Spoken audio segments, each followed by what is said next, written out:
এভাবে কাঁকরোল বানিয়ে খেলে এর স্বাদ মুখে লেগে থাকবে বহুদিন। নমস্কার বন্ধুরা, টগরির ক্রিয়েশনে আরও একটি নতুন রেসিপি নিয়ে চলে এসেছি। আজকের রেসিপি কাঁকরোল। এখানে আমি 300 গ্রাম কাঁকরোল নিয়ে নিয়েছি। কাঁকরোলটিকে ভালো করে ধুয়ে যেভাবে আলু ভাজা কাটে সেইভাবেই আলু ভাজার মতনই কাঁকরোলটাকে কেটে নিয়েছি। স্কিপ না করে পুরো ভিডিওটি দেখবেন, আশা করি ভালো লাগবে। চলুন এবারে কিভাবে রান্না করছি, কী কী দিচ্ছি দেখিয়ে দিই। গ্যাসে প্রথমেই ফ্রাই প্যানটি গরম করতে দিয়ে দিয়েছি। তার মধ্যে দিয়ে দিচ্ছি প্রয়োজন মতো সর্ষের তেল। খুব একটা বেশি তেল ব্যবহার করছি না, একদম অল্প সর্ষের তেল এখানে ব্যবহার করছি। তেলটি ভালো মতো গরম হয়ে যাওয়ার পর আমি এখানে দিয়ে দেব ফোড়ন।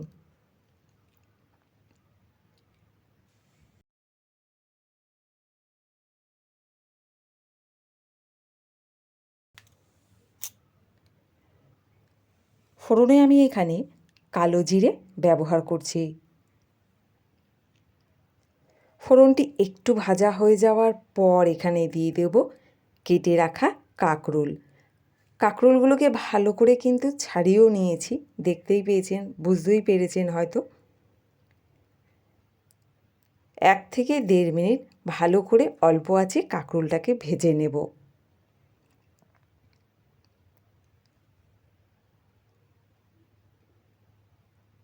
কম সময়ে অসাধারণ একটি রেসিপি আর দারুণ খেতে। 1.5 মিনিটের মতো কাঁকরোলটা ভাজার পর এখানে দিয়ে দিচ্ছি স্বাদ মতো লবণ।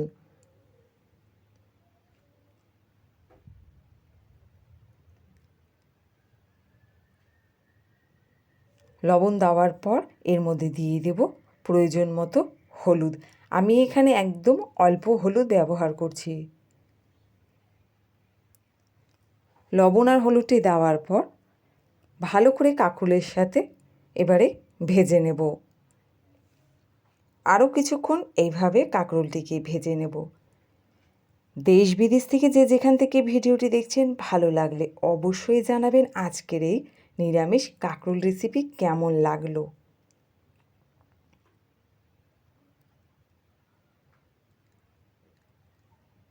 আর এই নিরামিষ কাঁকরোলটা খুব সহজে আপনারা বাড়িতে তৈরি করে নিতে পারবেন।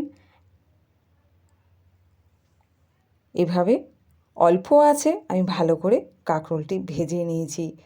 এর মধ্যে কি মশলা দিচ্ছি দেখুন। দিয়ে দিচ্ছি 1.5 চামচের মতো সর্ষে আর 2টো কাঁচা লঙ্কা, আর নিয়েছি কাজু আর চালমগজ। এই সব একসাথে বেটে নেব।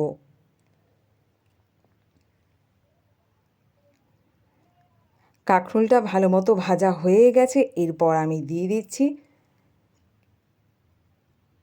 সর্ষে, কাঁচা লঙ্কা, কাজু আর চালমগজ বাটা।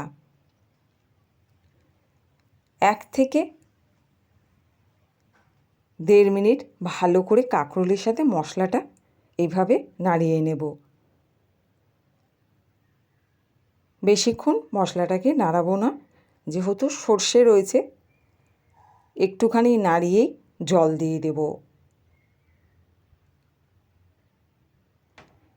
এখানে আমি যে মশলা ধোয়া বাটিটা ছিল ওটার মধ্যে জল আরও 1 বাটি দিয়ে দিচ্ছি। ভালো করে এবারে নাড়িয়ে নেব।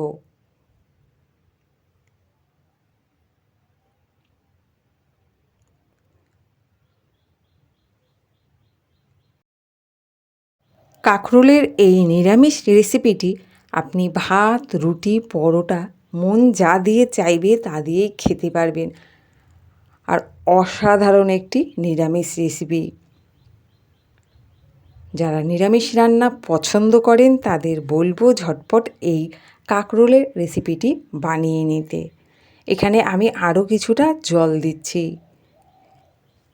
যাতে ভালো করে কাঁকরোলটি সিদ্ধ হয়ে যায়। 2 থেকে 3 মিনিট আমি এইভাবেই সিদ্ধ করতে কাঁকরোলটিকে রেখে দেব। তার মধ্যে আরেকটু দিয়ে দিচ্ছি লবণ।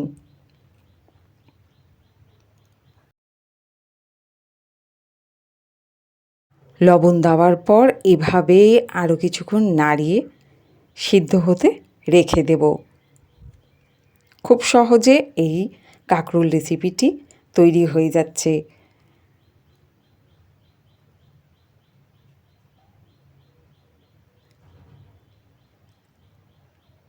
2 থেকে 3 মিনিট পর কাঁকরোলটি ভালো মতো সিদ্ধ হয়ে গেছে। এরপর আমি এর মধ্যে দিয়ে দেবো একটুখানি স্বাদ মতো চিনি। নিরামিষ রান্নায় একটু চিনি না দিলে ভালো লাগে না, আর চিনি দিলে এর স্বাদটা আরেকটু ভালো হয়। ওই জন্য এখানে আমি এবার একটু দিয়ে দিচ্ছি চিনি। আপনারা যদি চান চিনি না দেওয়ার জন্য তা নাও দিতে পারেন। চিনি দেওয়ার পর এইভাবে আরও কিছুক্ষণ নাড়িয়ে নেব, তারপরে প্লেটে নামিয়ে নেব। তো বন্ধুদের বলবো আজকের এই নিরামিষ কাঁকরোল রেসিপি কেমন লাগলো কমেন্ট করে জানাতে ভুলবেন না। নতুন বন্ধু হলে সাবস্ক্রাইব করে পাশেই থাকবেন। ভিডিওটি ভালো লাগলে একটি শেয়ার দিয়ে অন্যকেও দেখার সুযোগ করে দেবেন। ধন্যবাদ সঙ্গে থাকার জন্য।